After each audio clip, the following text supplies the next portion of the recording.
Un petit coucou. Parlons peu, mais parlons bien. Je suis thérapeute de couple. Je reçois des couples. Je suis aussi thérapeute individuelle. Je reçois aussi en individuel et je reçois parfois des familles. Par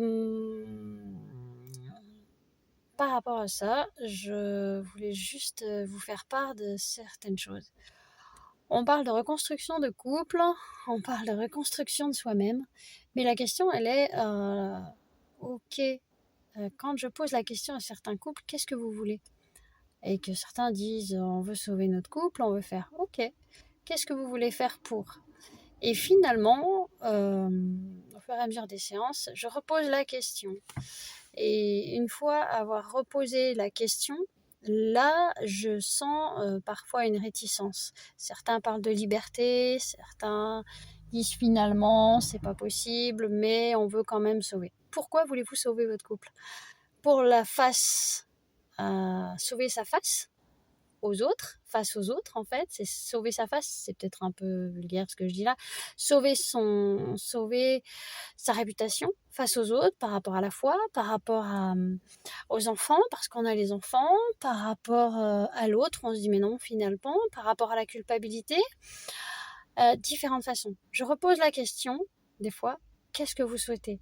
Est-ce que vous voulez sauver votre couple? Et là, finalement, on ne sent plus cette profondeur de vouloir sauver son couple, on ne sent plus ce qui vient des tripes pour dire ok, je sauve mon couple réellement, je pense que et c'est pas mal en soi. C'est quelque chose que je voudrais dire, c'est pas mal en soi.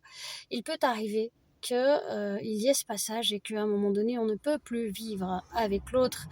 Et là, j'accompagne dans la séparation l'un et l'autre ou une seule personne, tout dépend comme ils veulent.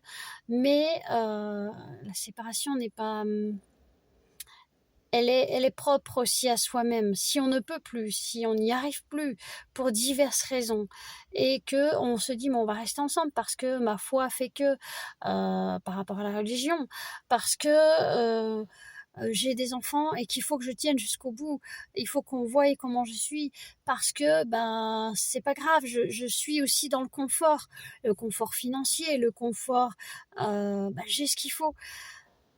Non, non, non, non, non. Euh, Comment vous vous aimez, je reviens à ça. Et en fait, est-ce que vous avez ce feu pour que votre couple redémarre? Non, vous ne l'avez plus. J'ai envie de dire, c'est pas dramatique. C'est difficile à passer. C'est difficile parce qu'il y a le poids de la culpabilité, le poids de tout ce que je vous ai cité avant. Notamment, c'est difficile pour celui qui entend qu'il veut divorcer. Des fois, c'est comme un accord et là, c'est plus ou moins difficile, mais ça l'est. C'est aussi difficile pour celui qui le demande parce que ça implique plein de choses aussi. Ça implique le fait j'ai demandé le divorce parce que j'en peux plus. On va me pointer du doigt, on va faire ci et ci et là et c'est moi qui passe pour ci. Peu importe. Assumez votre choix et je vous accompagne et il n'y a rien de mal. Il n'y a rien de mal à se séparer, il n'y a rien de mal à divorcer, surtout quand il n'y a plus cette flamme pour ranimer, surtout quand il n'y a plus, j'ai envie de dire, vous savez, le petit briquet qui ranime quand on allume un briquet et fou, on fait flamber le petit bois qu'il y a et ça redémarre. Et ben, s'il n'y a plus rien dans ce briquet, ça va pas redémarrer.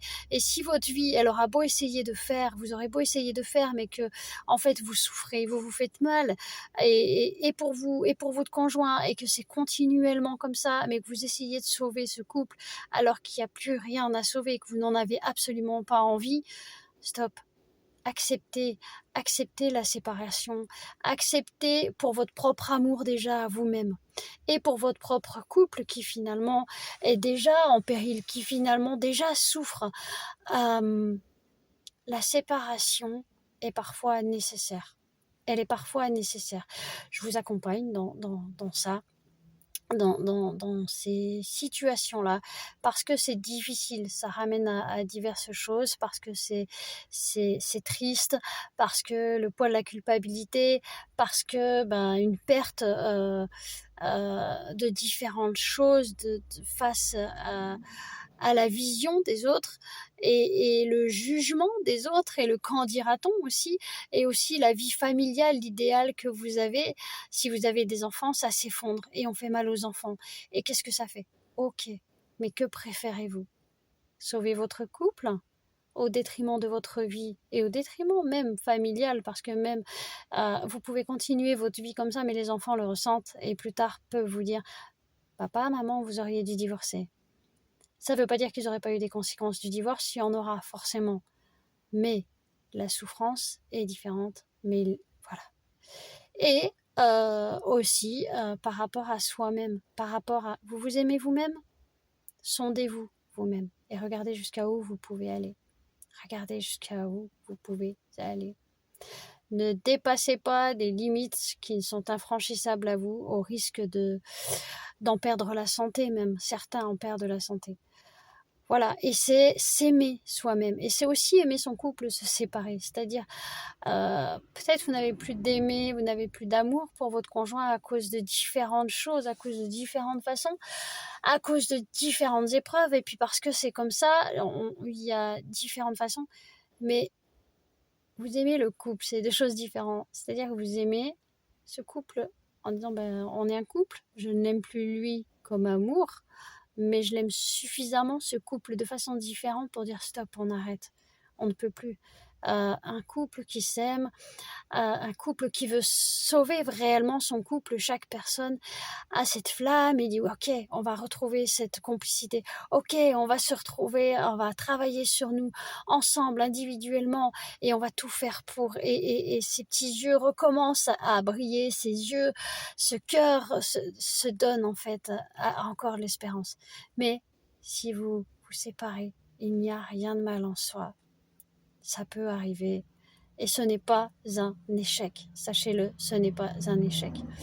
Voilà. J'aurai encore d'autres vidéos où je parlerai de la séparation parce que j'estime que c'est tout aussi important qu'un couple qui s'unit, qu'un couple qui vit des choses, qui traverse des conflits mais qui s'en sort. Sachez qu'un couple qui reste ensemble malgré les conflits et qui surmonte, c'est tout aussi courageux qu'un couple aussi qui se sépare, que c'est aussi courageux aussi. Les deux sont courageux parce que ça demande d'assumer les conséquences, parce que ça demande de faire face et parce que ça demande beaucoup d'énergie aussi. Et voilà, ne culpabilisez pas. Allez, je vous souhaite une excellente journée. Au revoir.